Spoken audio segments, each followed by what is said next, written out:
let's kick it over to Numbers. Where are we at, Numbers? Numbers in the 1970s, this clocks in at 57. And in the year of 1970, when it was released, it's 13 and 245 overall. All right, thank you for that. So, we covered the Velvet Underground's 3 previous albums last season. On episode 33, we covered the debut album.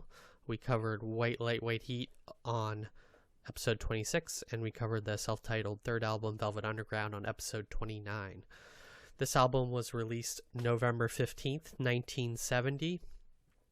And the last album, titled Velvet Underground, was released March of 1969, and you'll recall that album shifted in sound and direction from the famous Velvet Underground Nico and White Light, White Heat sound. Much of 1969 for the Velvets was spent touring. They recorded shows that were later released as a live album in 1974. So that material was collected from the 1969 tour. Other material was also collected at this time that was released much later in 1985, simply called VU. Also in 1969, their record label MGM and the sister or subsidiary label Verve were losing money, so the new president cut off bands or dropped bands from the label that were not selling, as well as bands that were often associated with drug use heavily, and so the Velvet Underground was one of those bands that was cut, not necessarily for the drug abuse part, it says, but more just the fact that they weren't selling. They were then signed to this record label called Cotillion Records, which was a subsidiary of Atlantic. This final Velvet Underground album is the final one with Lou Reed. Doug Yule, who you will recall replaced John Cale after he left, started to take a more active role by this point. He sung 4 of the songs on this album, as you probably heard, as well as contributing guitar, all of the piano and bass on the album, and he played the drum on 5 of the tracks. So he really did a lot. This was very much an album made in the studio as opposed to playing it live or playing it live in the studio. It was cobbled together, so it was constructed that way. At this time, the drummer Mo Tucker was away on maternity leave, so she wasn't playing on the album, even though she was credited. Sterling Morrison, who was another founding member, contributed some guitar tracks, but he actually decided to go back to college in New York City, so he was splitting time between that and this. So it really came down to Lou Reed and Doug Yule on this album. During these recording sessions, they also played a 9-week residency from June 24th to August 28th, 1970 at Max's Kansas City in New York City, where they played 2 sets a night, and this would often result in extended sets and kind of reworkings of previous material and variations on that. This material would later be released in 1972 on the album Live at Max's Kansas City. So you can see how a lot of this time period was collected later and kind of perpetuating the Velvet Underground career or mythos on that.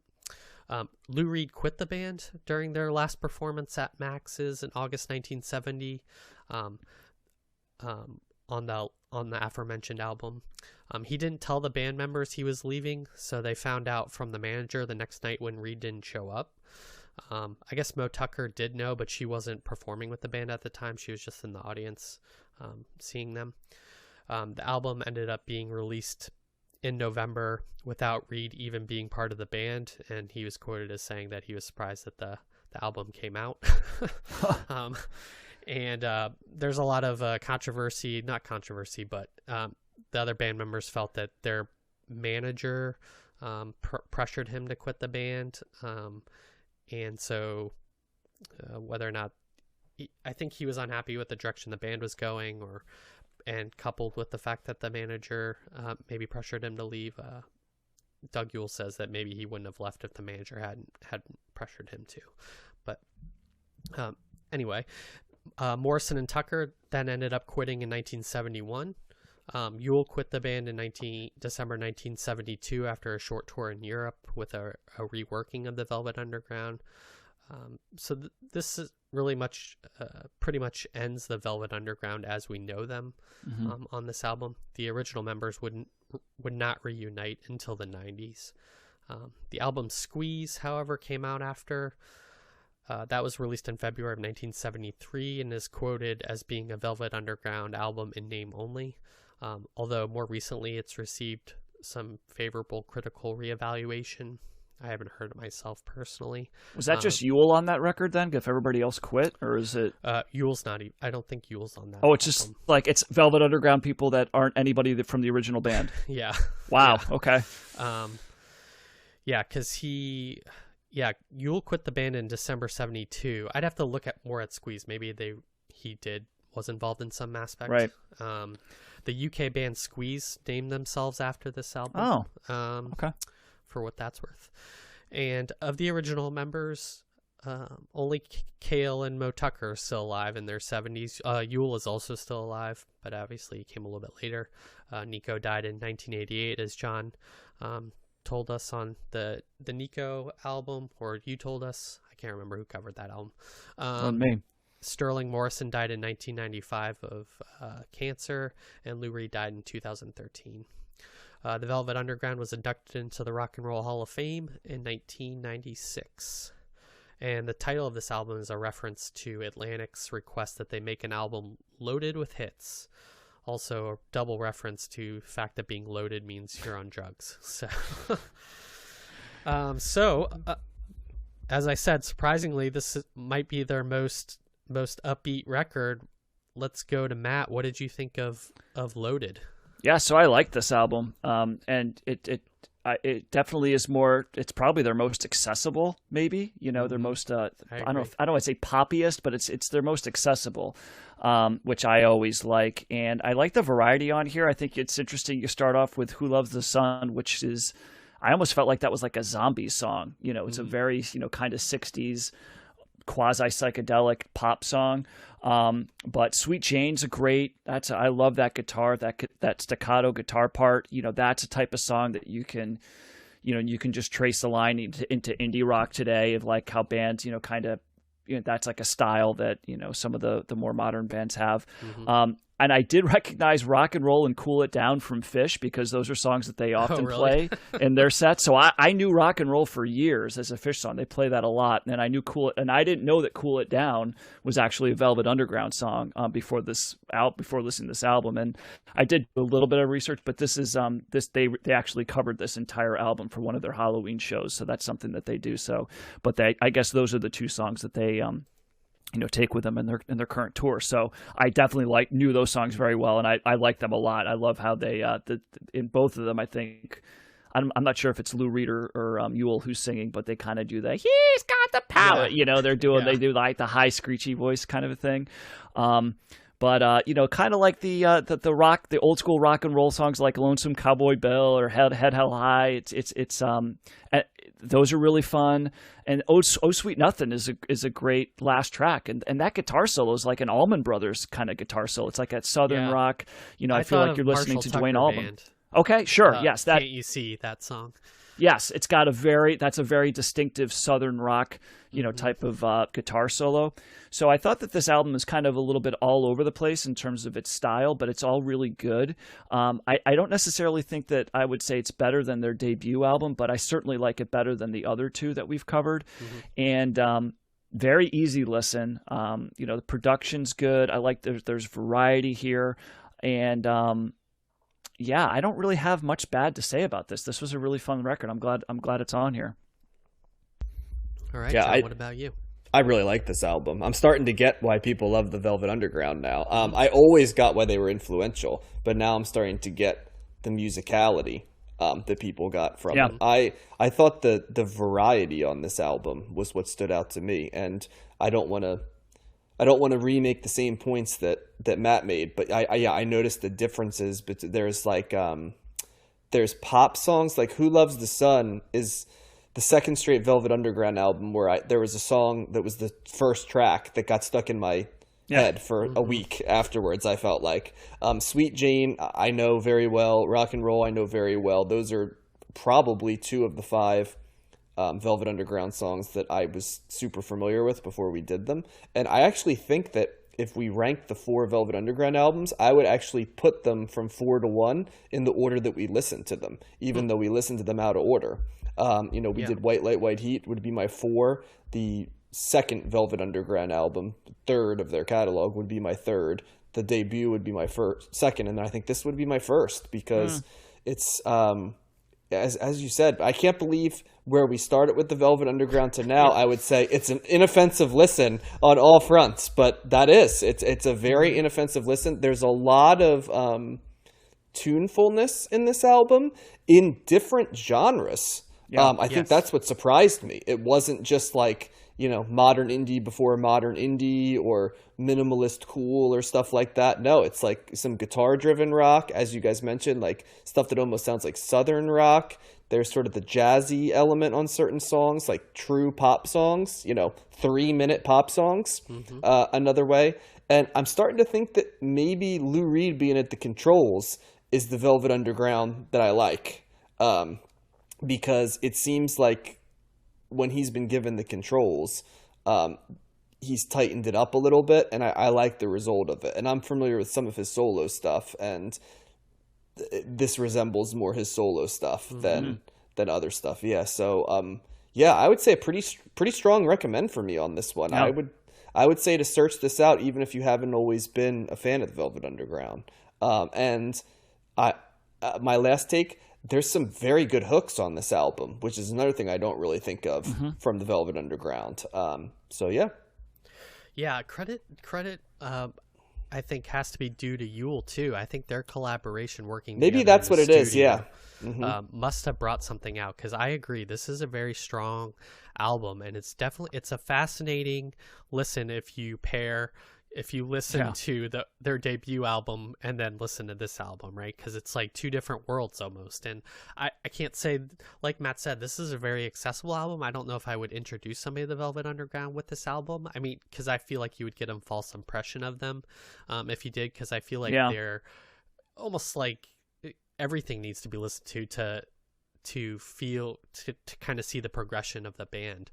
But this is garage rock, with a pop bent. It's really great. I love the genre switching also. I feel like so many other bands must have heard this album and been influenced by it. I heard the Strokes on this. I also heard that Head Held High song. That sounded like a Rolling Stone song to me almost.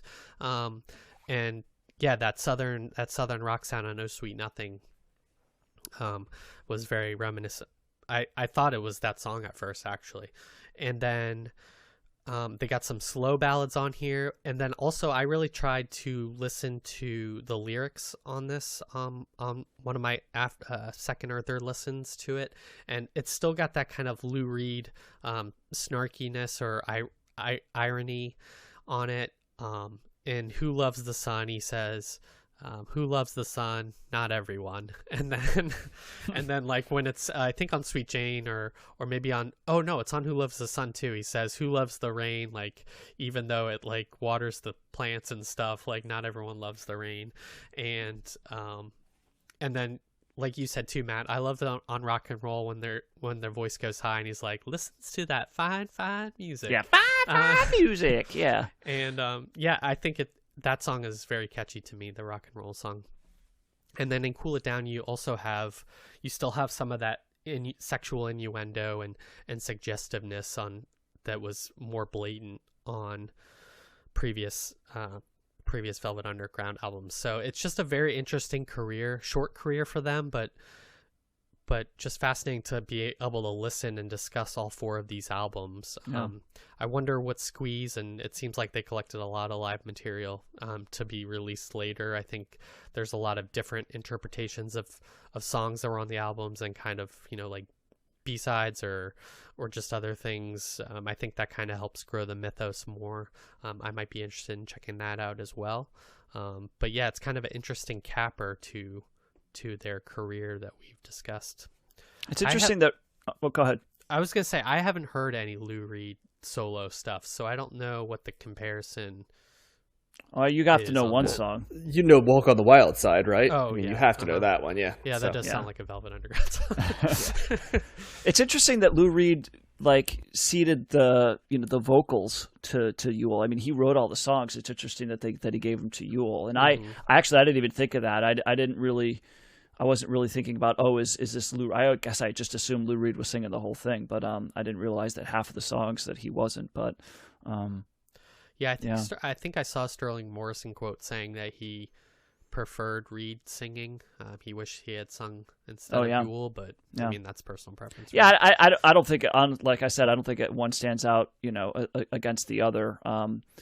And even songs like I think New Age, I think that's a song where it's a song that starts off, it's a slower song. It is. And I'm kind of like, all right, in the beginning I'm like, whatever, it's fine, right? And then the way it ends, it's like one of those songs that kind of takes on a different direction at the end, and it builds a little bit, and it gets to a little bit of a crescendo, and that's a song that I love it when music does that. It's just like it keeps you waiting for like the really good part, and then that comes, and it's like, oh yeah, that's so it had a little bit of that in there as well, but yeah, this is it's very solid, and it's a good note to go out on. I would assume that most Velvet Underground fans would not consider Squeeze to be a Velvet Underground album. Yeah, I mean, probably not. Yeah. Yeah. So. Oh, can I ask a question? Yeah. Before we end, New Age. I was trying to find out more about that song because it's kind of like an old school and is. Did you listen to the lyrics? Yes, and that's how it sounds. Did John Cale write that song, or was he like? It sounds like the type of stuff that I imagine. You know what I mean? Like I know he was kind of the provocateur of the band a little bit, but yeah, it's just there's a really funny set of it. Can I have your autograph? He said to the fat blonde actress. I know everything you've done. Anyway, I hate divorces, and it just kind of made me laugh. You know what I mean? It's like it was very sardonic and I thought pretty well written. There's other things kind of like that too. So, but yeah, I was curious about the context of that song. So yeah, I didn't find anything either, but I was also amused by kind of the context of a love song about an older woman, an older actress too. Yeah. Yeah, kind of like a desperate actress. Yeah, there's another clever line on "I Found a Reason" that was like, "I walk down the highway hand in hand with myself." Which I thought was funny. Yeah. They can write some good songs. Even the albums I hated, they had their moments in them. But yeah, this one I like the best, so I'll see if I find some. Yep, and that's interesting. On that. That's interesting, Josh, too. Like I could see what you're saying. Like I don't know if I would introduce somebody to the Velvet Underground, but this would be the easiest way to get somebody into them. You know, because even if you're not, probably the best way to go is the debut album. But if you're really not into like indie type music, indie rock, like droning garage rock, you're not going to like that. So. I don't know. It's almost like give the person this album at first and say, all right, when you do other stuff, just know you're not getting this. This I'm gonna make a recommendation. Don't start with White Light, White Heat like we did. That's probably not where I would go in. Yeah, as the gateway. Yeah, no Sister Ray right off the bat. It's all easier listening from there. So. It was, and in fairness, yeah. Not everybody's gonna do a podcast though, where they do 4 Velvet Underground albums. So yeah, exactly. That is true. Yep. Okay, so it sounds like recommends all around for Velvet definitely. Underground Loaded, and that's the last time sure. we're talking about the Velvet Underground. So but Matt, not Lou Reed. We'll see Lou Reed again.